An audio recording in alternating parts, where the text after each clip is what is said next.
Tuhan Allah Bapa kami yang bertahta di dalam kerajaan surga, puji syukur Tuhan kami panjatkan di malam hari ini, karena Tuhan menyertai dan beserta kami hingga kami tiba di rumah aman si Tua Tobing dan keluarga, di mana Tuhan kami melaksanakan ibadah pertanyaan sektor kami malam hari ini.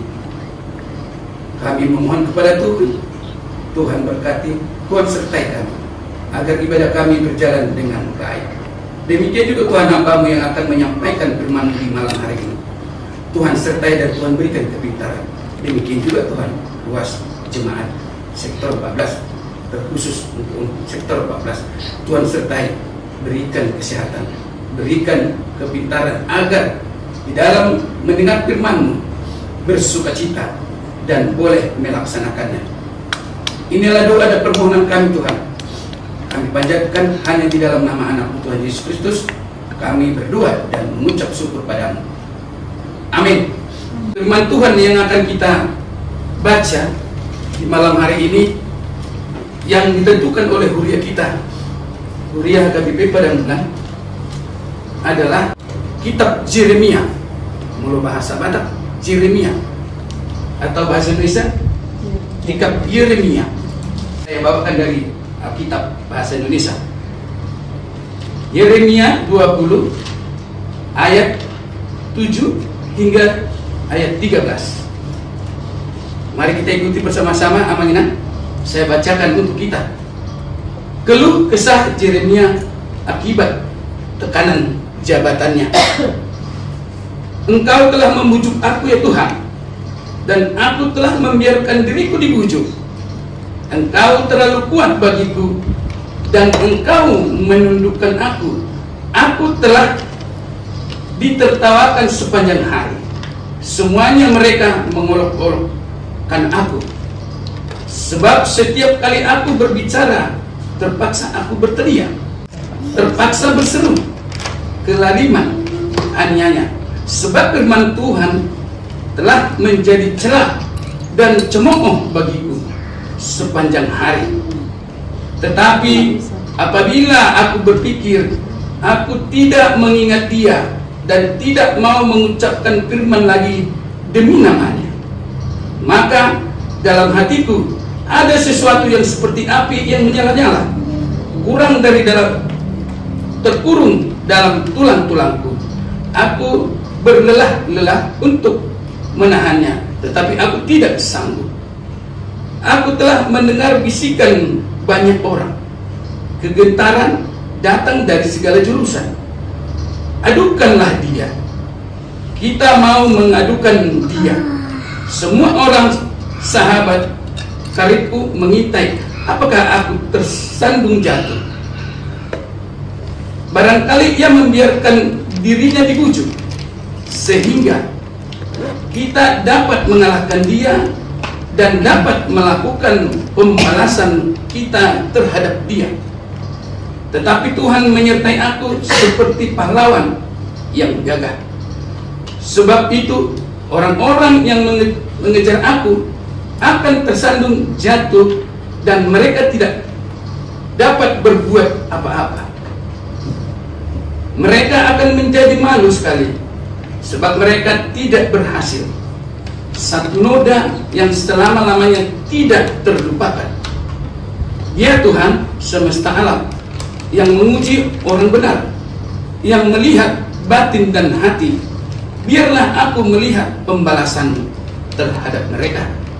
Sebab kepadamulah kuserahkan perkaraku. Menyanyilah untuk Tuhan, pujilah Tuhan, sebab ia telah melepaskan nyawa orang miskin dan dari tangan orang-orang yang berbuat jahat. Malam hari ini amanah, kita tahu bahwa kitab Yeremia atau kitab Yeremia yang akan kita diskusikan ataupun yang akan kita dengarkan di malam hari ini, yaitu tentang pengorbanan satu raja atau satu nabi, yaitu yang dikatakan dengan tadi kita sebut namanya Nabi Yeremia. Nabi Yeremia dipilih Tuhan. Kita pasti tahu semua. Dipilih Tuhan dia sejak di dalam kandungan. Dia dipilih sejak di dalam kandungan. Malah dikatakan di sini sebelum dia ada. Sebelum dia ada. Itu dia Tuhan pilih. Dia memimpin bangsa Yuda dengan banyak tantangan. Di malam hari ini kita buat satu perikopnya. Kalau kita buat di dalam bahasa Indonesia, mengikut Yesus memikul salib. Kita mengikut Yesus harus memikul salib. Atau di bahasa Batak satu menang takas di Batawoto, mengikut Yesus jalan memorsat silang. Mengikut Yesus jalan memorsat silang. Perikop yang sangat berat untuk kita pikul sebagai manusia biasa. Di sini Nabi Yeremia tetap dia sebagai manusia biasa. Tapi tadi saya katakan yang pertama, dia dipilih Tuhan sejak di kandungan, ataupun tadi juga ada dikatakan nanti di sini, sebelum dia ada, dia sudah dipilih. Itulah hebatnya Tuhan, kekuasaan Tuhan terlalu untuk kita terlalu luar biasa. Bapak Ibu yang terkasih di dalam nama Tuhan Yesus Kristus, mungkin sering kita mendengar apa yang dikatakan orang pada umumnya. Apa itu kira-kira? Kalau di bahasa Batak dibilang sisugudo halak makatahon asitongan. Sisugudo halak makatahon asitongan.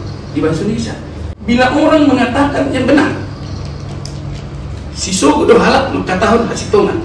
Serba salah bila orang mengatakan yang benar. Kalau kita pikir susah ya, dia mengingat.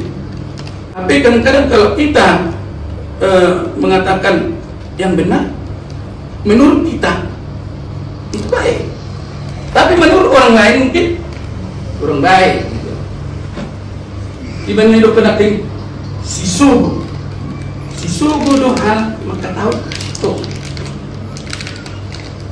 Artinya di situ. Makanya dari awal saya bilang kita bingung. Kenapa saya harus disuguhi orang, atau kenapa saya tidak disukai kawan-kawan saya apabila saya menyatakan ini benar? Tapi untuk itu mengenal kita sebagai manusia biasa tidak perlu kita mendendam, tidak perlu kita membenci, terutama sesama kita umat Tuhan, atau apalagi sesama kita satu sektor. Kita tidak seberapa, sektor kita jumlahnya tidak seberapa. Mari kita menyatukan hati dan pikiran kita, bergandengan tangan demi terciptanya keharmonisan di dalam ibadah kita setiap minggunya. Bapak Ibu yang terkasih di dalam nama Tuhan Yesus, masih banyak juga orang tidak senang apabila mengikuti apa yang dikatakan Tuhan. Jangankan dikatakan orang tadi, saya katakan ini dikatakan oleh sama Tuhan, banyak juga orang yang tidak suka. Kita mungkin tahu siapa itu dan di mana itu, kita pasti tahu bahwa mereka tidak mengikuti apa yang Tuhan firmankan. Sementara untuk kita, firman Tuhan adalah satu-satunya pegangan hidup kita di dalam kita menjalani hidup, terutama di dalam kita mengikuti ibadah-ibadah kita yang akan kita laksanakan, akan kita ikuti selagi kita masih hidup. Demikian juga dihadapan oleh Nabi Yeremia di saat memimpin bangsa Yuda pada waktu itu. Amanginang, tadi sudah saya sebut, dia sudah mengatakan kepada Tuhan bahwa saya masih kecil, saya belum bisa berbicara.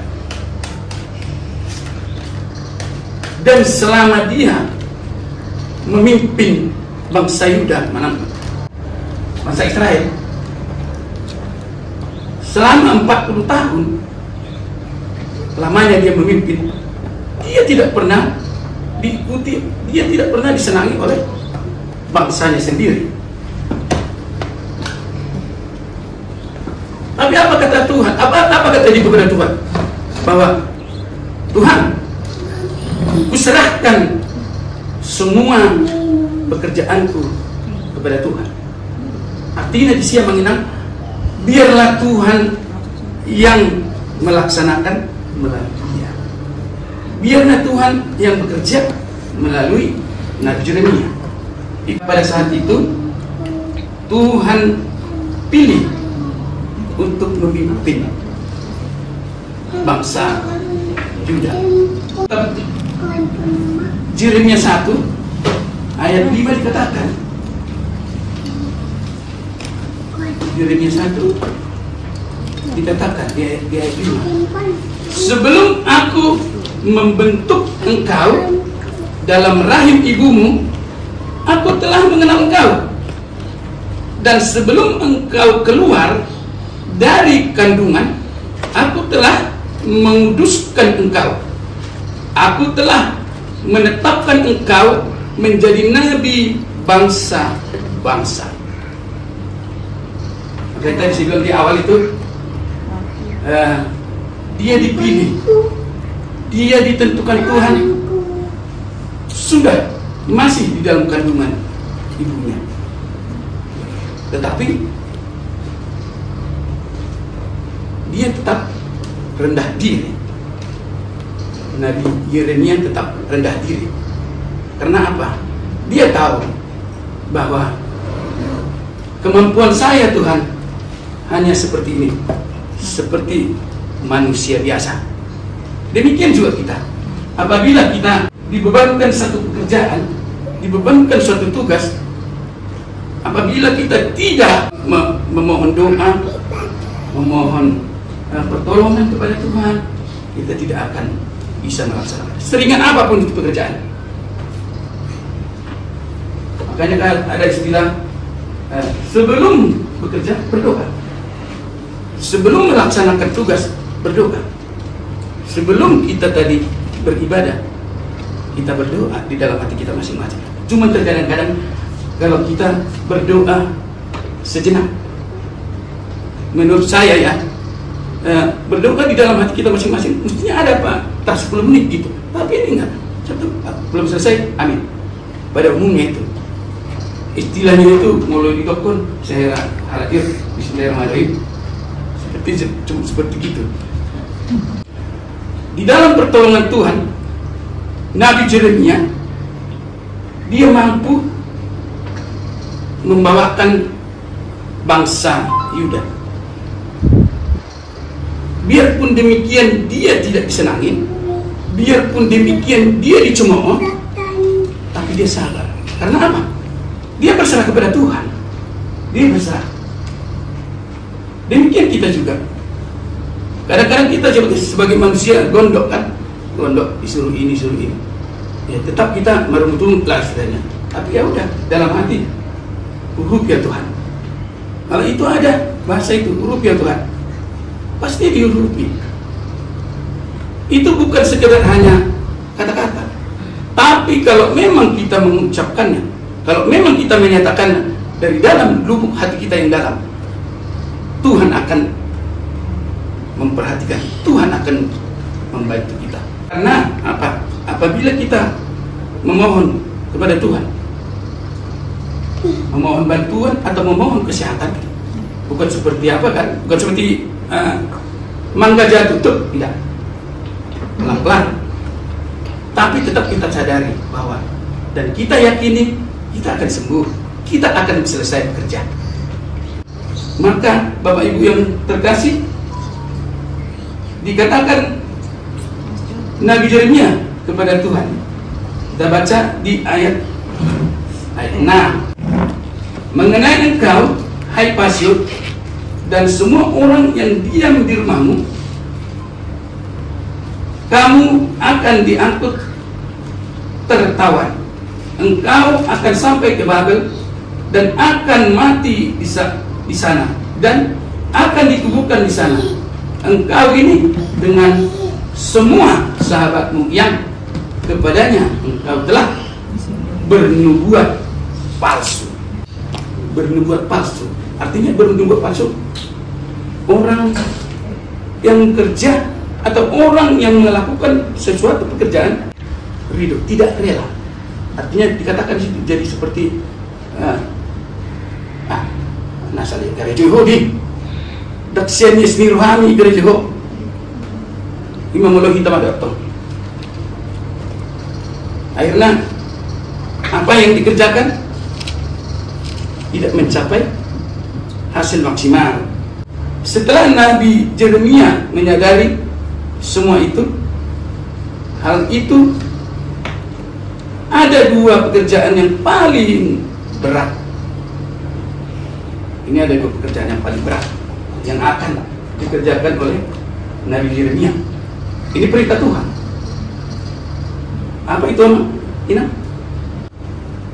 Kita baca di Yeremia 2 ayat 13. Yeremia 2 ayat 13. Sebab dua kali umatku berbuat jahat. Mereka meninggalkan aku, sumber air yang hidup, untuk menggali kolam bagi mereka sendiri, yakni kolam yang bocor yang tidak dapat menahan air. Jadi itulah yang ditugaskan oleh Tuhan Allah kepada Nabi Yeremia.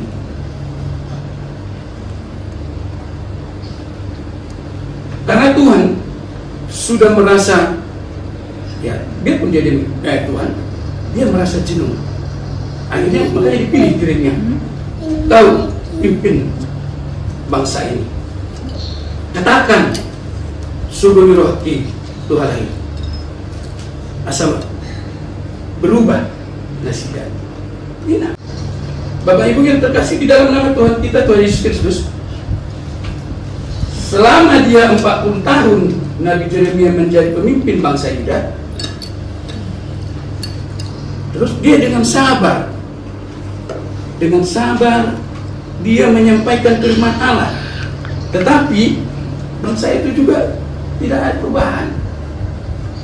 Maka tadi saya bilang, dia sudah katakan semua apa yang dipesankan Tuhan, tapi tidak ada perubahan. Makanya yang pertama saya bilang, dia hanya menyerahkan diri kepada Tuhan. Urubial Tuhan. Alana ulah kodo nabui mengurubial. Tapi jago-jago di mana tong sampai mana ditunjuk dari sejak di dalam kandungan. Kadang-kadang kan kita manusia biasa, kalau kita ditunjuk sebagai ini, makanya kadang kalau dibilang, atau kumatongi gawe ketua, atau kumatongi gawe pejabat. Karena apa? Karena dia arogan pada saat dia memimpin. Kalau dia nggak arogan, pasti kita jempol. Betul-betul dia terpilih dari hati yang siapa rohawan nak berjuduk ya. Bu itu di ulah di mana? Ulah. Sampai-sampai Nabi Yeremia menahan kebencian. Dia menahan kebencian kepada bangsanya sendiri, karena bangsanya sendiri tidak mau mendengar. Padahal sudah perintah Tuhan, tidak mau mendengar.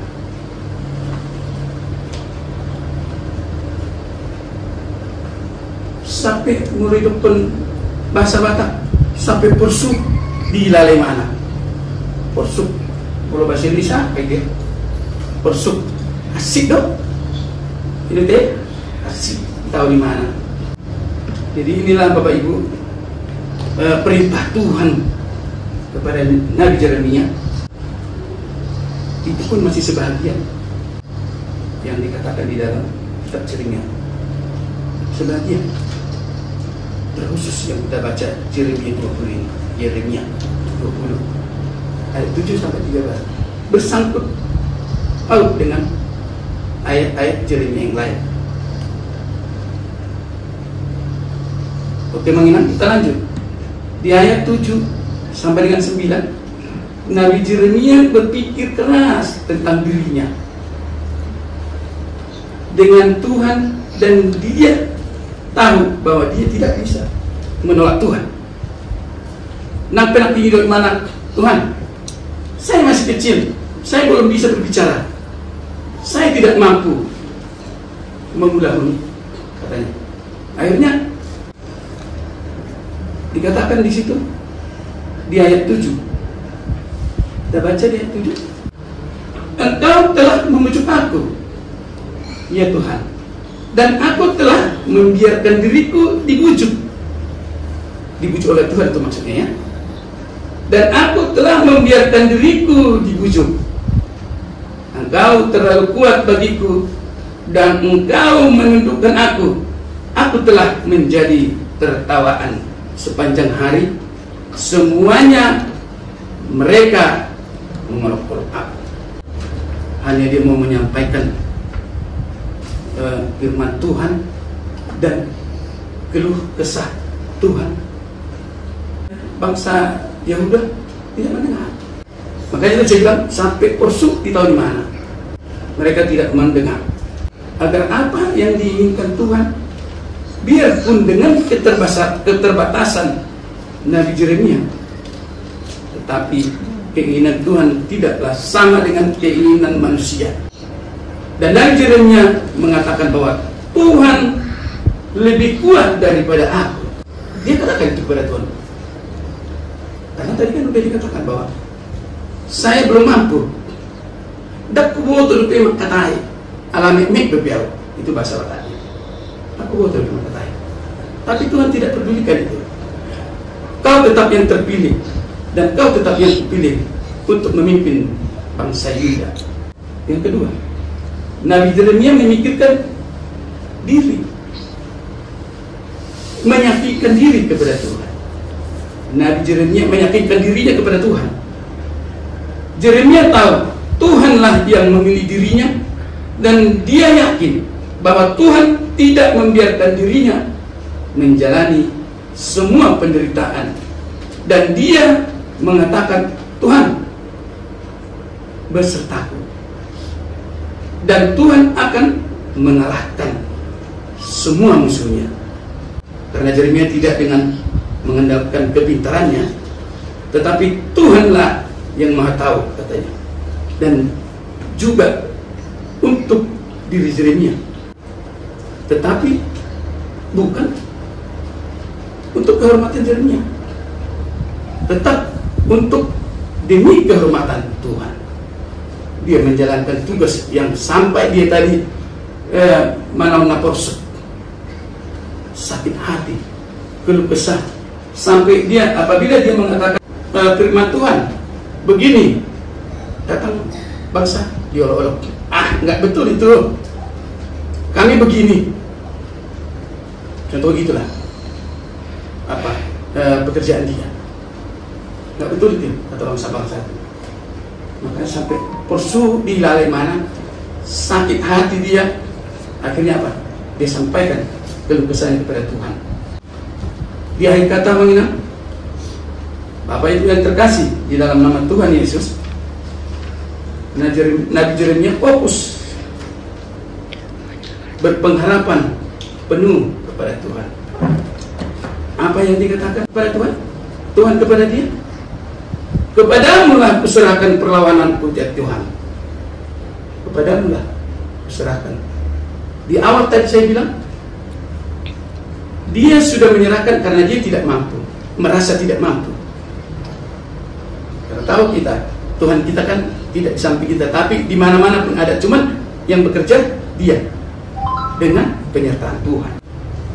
Di ayat yang ke-13 dikatakan, menyanyilah untuk Tuhan, pujilah Tuhan, sebab ia telah melepaskan nyawa orang miskin. Langsung orang miskin ya. langsung orang miskin di situ. Padahal bangsa Yuda sebenarnya ya namanya bangsa Israel. Pada saat itu hati hai belum tentu miskin-miskin. Tapi dikatakan di sini kepada orang miskin dari tangan orang-orang yang berbuat jahat. Saya baca sekali lagi. Yang ke-13, menyanyilah untuk Tuhan, pujilah Tuhan sebab Ia telah melepaskan nyawa orang miskin dari tangan orang-orang yang berbuat jahat. Menyanyilah. Kita disuruh bernyanyi. Artinya tadi itu menyanyilah. Makanya banyak orang sebagai manusia mengerjakan suatu pekerjaan, dia dengan semangat dia bisa bernyanyi. Banyak orang tapi bernyanyi di dalam hati. Artinya murah hati dia dan nuka. Apa kata orang? Kerja kok nyanyi itu. Ang tubing. Terus ini bisa mangalas bere. Dia bernyanyi. Mangalas pagar. Bernyanyi dia tapi halus. Ala narudo untuk mengawasi aku. Kasih dari dirinya mau mengawasi. Ang tubing bekerja. Tidak tahu. Jadi sambil nyanyi emang ini. Paten dia ya. Buat pagar dia sendiri, ngelas sendiri. Kali pertama dia ngelas, tahu apa mang? Ini terjadi merah si malolo. Tapi selanjutnya pekerjaannya paten. Mata lihat, buat sendiri di pagar. Oke, untuk itu kita karena kita disuruh bernyanyi tadi, tapi nggak usah panjang-panjang. Coba buka inang dulu, buku yang nomor 6. Pujilah jawaban. Jawaban sangat puhut marmulia. Ya, satu tadi kita. Puji jawaban sangat puhut marmulia.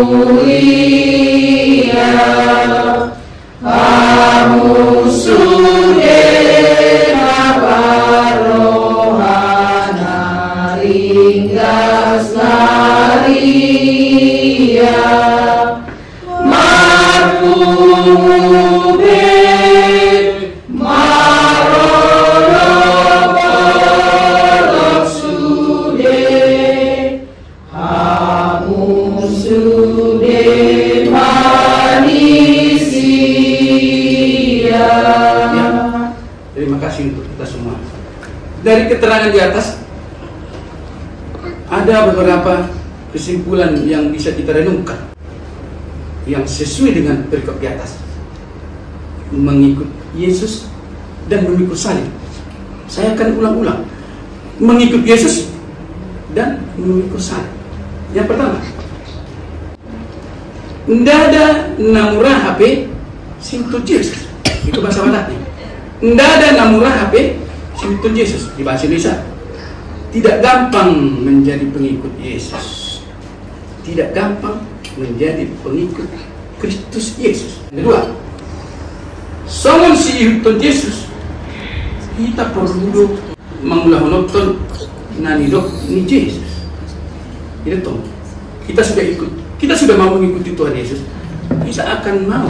Kita mau mengerjakan apa yang diperintahkan. Seperti Nabi Yeremia.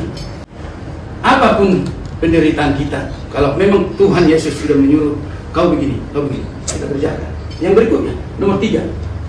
Tak ingat ma, olodo debata mabadai kita, molo sai lahor hatta manu badebata gana-gana. Di bahasa Indonesia, kita harus ingat bahwa Tuhan kita akan murka. Bahasa Indonesia mesti tabel marah, akan murka atau marah apabila kita menyembah berhala. Siapa yang gak marah? Orang tua, bapak ibu memerintahkan kepada anaknya, tolong kerjakan, tolong ambil, tapi dia tidak mau. Dia malah mengerjakan atau dia malah menolak atau bagaimana? Siapa yang gak marah? Demikian juga yang diperintahkan Tuhan. Jadi kita mengenal harus konsisten mengikut Tuhan Yesus. Karena hanya Tuhanlah yang memberi kita hidup, dan dialah penolong kita. Dialah penolong kita. Bahwa Tuhan tidak akan memberikan suatu pekerjaan, memberikan suatu tugas kepada nabi atau panuriram yang tidak bisa dikerjakan. Karena apa? Tuhan selalu menyertainya. Atas apa? Atas permohonan kita, atas permohonan nabi-nabinya. Kami bermohon kepada Tuhan, urupihani, urupiau. Jadi kita camkan, kita harus konsisten mengikut Tuhan, karena hanya Tuhanlah yang memberi kita hidup, dan dialah penolong kita. Paham kita semua mendengar? Oke, amin. Mari kita berdoa. Tuhan adalah satu-satunya yang kami patuti dan kami ikuti. Di dalam khotbah ibadah kami pada malam hari ini, Tuhan, kami akan turut perintah Tuhan. Kami akan bekerja dan kami akan memohon pengampunan dan pertolongan Tuhan, agar senantiasa pekerjaan yang Tuhan berikan kepada kami, bolehlah kami kerjakan dengan baik. Demikian juga Tuhan untuk ruasmu sektor 14 yang akan melaksanakan pekerjaan di dalam satu hari-harinya. Tuhanlah yang menyertai. Orang tua, anak-anak di dalam kegiatannya sehari-hari, Tuhan sertai, agar kami senantiasa dapat bersyukur dan memuji memuliakan nama Tuhan. Doa kami ini kami sampaikan hanya di dalam nama satu, yaitu Tuhan Yesus Kristus, Juru Selamat kami yang hidup. Amin.